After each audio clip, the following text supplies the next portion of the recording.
de ama wonom na afi hyase Nyankopon ye adom a 1st November ya na chese bosumi a ye besimo no ni de dikan e wa 21st branches ni nyina e wo menyim ye free treatment e de ama adehia sabio wonom eye ekunafo a wo mo ye ma we ema ekunafo ene ye sa free treatment e de ama wonom ene orphans obi asabi naja ene na entiasie wonom te wo enfie no below 18 years na wo ye janka anasa wo ye wisia mo ene akunafo a mo ye ma ene ye de sa treatment free treatment e de ema wo mo free consultation free lab and free diagnostics and a free medication free massaging and a set message and a one so be ma mo snacks ama watcha wanu mu ankasa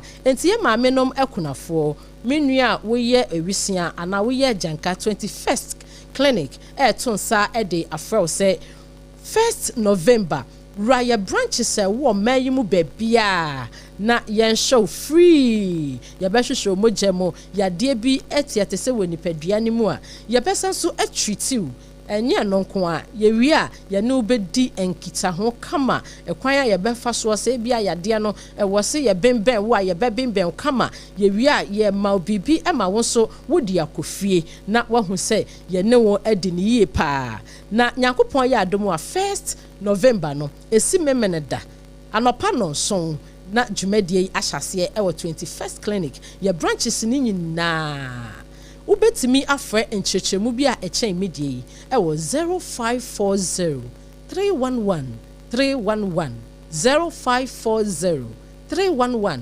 311 na ebusuya sedie sompa obi bas ye hyase e wo dome market no jai adehye na ne so mutwo bai wanu a wo best sponsor ye nyasam ketwa se bebre na aguso eba ye ba bepiemo e wo kaneshi market so Nyankopon ya adum fie de di animu ya 31st October ya ye ba ye kaneshi market na obehu ye mpanifo a wo mudi djuma wo fidie yisu nyina mpanifo ani nchine ne atwotwo akuku dam ye presenters no obehu wo ne nyina na Nyankopon ya adum a se yenya bepie mu a na onso odi odo abebodom eye kaneshi market ho no mo a ye ne Yas toothpaste any Yas toothbrush na aka yetamasi ani se twe anopa nonum na dwumadie na hyase dwumadie a wotie no afidie yisu nyina yes sadi nyina bakaneshi market yesrew na wahia ye honom your sponsors Trisco energy food drink aka ho time herbal mixture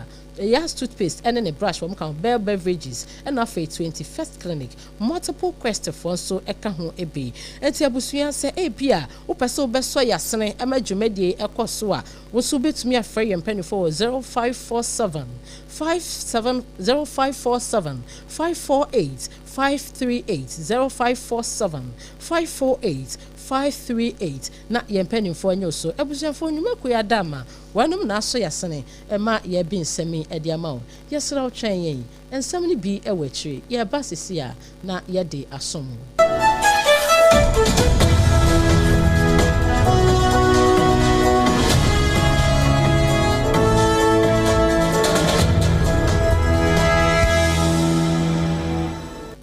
10-point homeopathy clinic. Ghana had the obi enim say ye prostate. Na baby omutibi ye screening ema hu ni ye etu asia. Na ye 10-point homeopathy clinic. Anase ye kidney, ye liver problem. Wo fa baby ena adjujo. Na de fa ne premature ejaculation no a be ma bi a wo ne wodofo akwakwahia. Asa wo di ne ho agro. Asa wo tonte. Ene ye bra 10-point homeopathy clinic. Na ye moa wo. Ema ne mema mo pa wo. Ye 10-point homeopathy clinic. Wo mo dem fua. Yare bia infections bi ne wo ho. Anase bia wo hwa wo fa baby na adjujo kidney problem prostate de. Ye 10-point homeopathy clinic. Kuma se ubehu 10-point homeopathy clinic. E wo konoma boy here. Ena Accra hanso so de. Wo mo gina mu ankasa. E wo Spintex bebre friend share signboard no. Hudru na ubusasa wo pe 10-point homeopathy clinic. Obia e be kire. For 10-point e wo 0244 867068 and 0274234321. 10-point homeopathy clinic. Wo mo dem fu. Ewra me pa cho bra na me hwa de wo bag. Bra Bra, aden, and then subiem. Hey, time heba misha ya me ka say iba queen, and we me ensen. Bra, sanya time heba misha, esia jimi ni mi fie for enya dia baako ebeso yen. We dia udi se ofa ni nyina. Time heba misha, me ka se me di one dance ya heaven and de me kwa akopie. Enti se malaria, we draw ne time heba mixture. Enye enunku dia nanum ato a wontimi ani die no. Time heba mixture duro no na eye ma wo. Oba a wafa afuro dia wo ma akwada nofo. Ene akwada a woni mfie dumienu entimi num aduro yi bi. Se obeto aduro yi bi anoma, hwe se wakọ hospital anase lab ameye hu se wo atridie malaria yi bi ansa. Se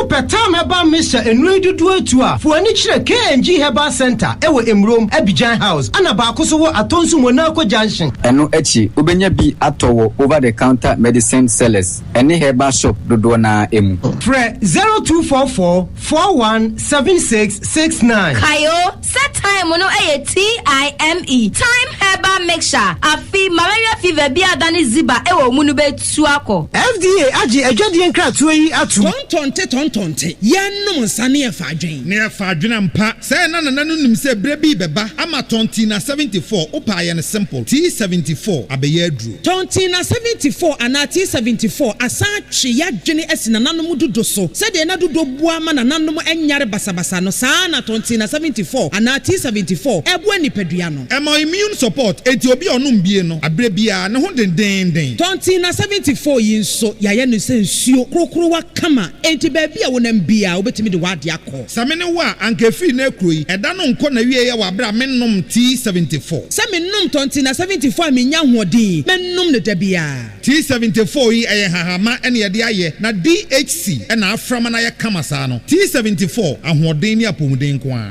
Wokɔ pharmacy ana ba bia to nro bia ubenya tonti na 74 yi bia to. T74 yi enye ma oba wa fa afuro ana obi a ɔma nufuo ana se obi a onya mfie dumienu. Eto phone 05016289931 and 02460734998. FDA agi adwadie nkratoa yi atom.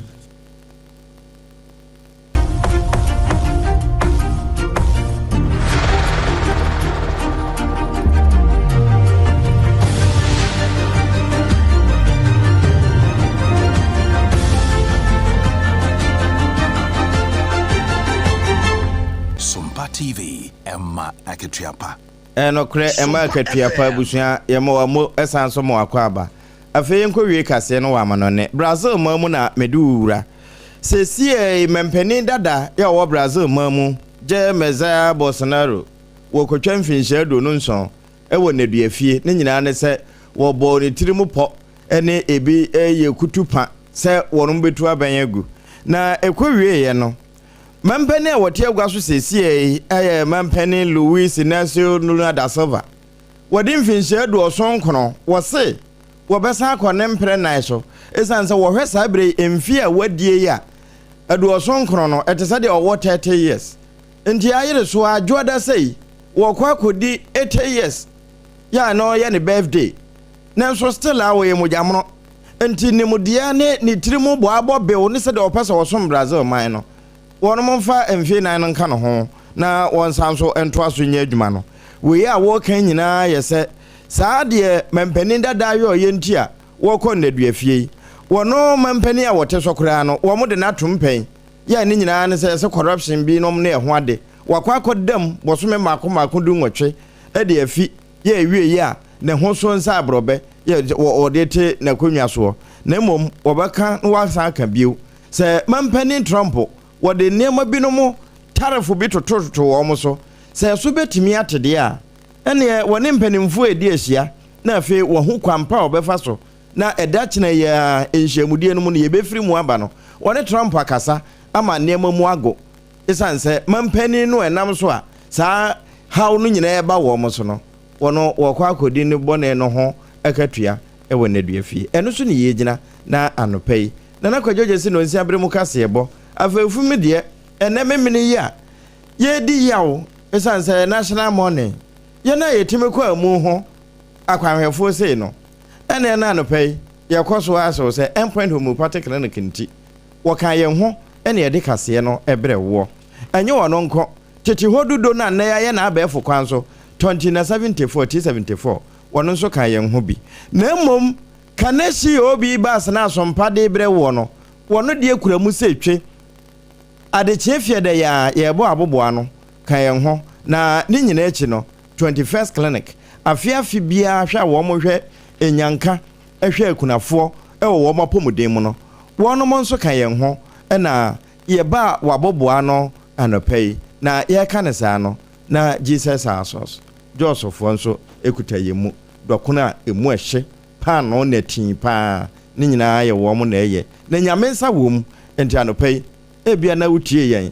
90.7 na sompa nkransa sompa tachiman so fai sompa sunwane sompa takrade sompa takwa sompa doma sompa kumase headquarters ehwe adabraka ena sompa nkran ede fa Facebook ho TikTok YouTube na fe online no so ni yegina ba bia www.sompaonline.com ene decoder no so wakenkan fo no eyeme triple man AGYA APAM DADAA anopaya yegusua emone meni menuaba ABENA BADU ADEPA KWOFIE ebusia yesori so no happy birthday shonko and confirm imitation for Christ ene eyewa woda yema happy birthday na afi brother odi ko Facebook ne so Tony also nyankopon insha say streaming your live e social media no so ebusia ya dase akram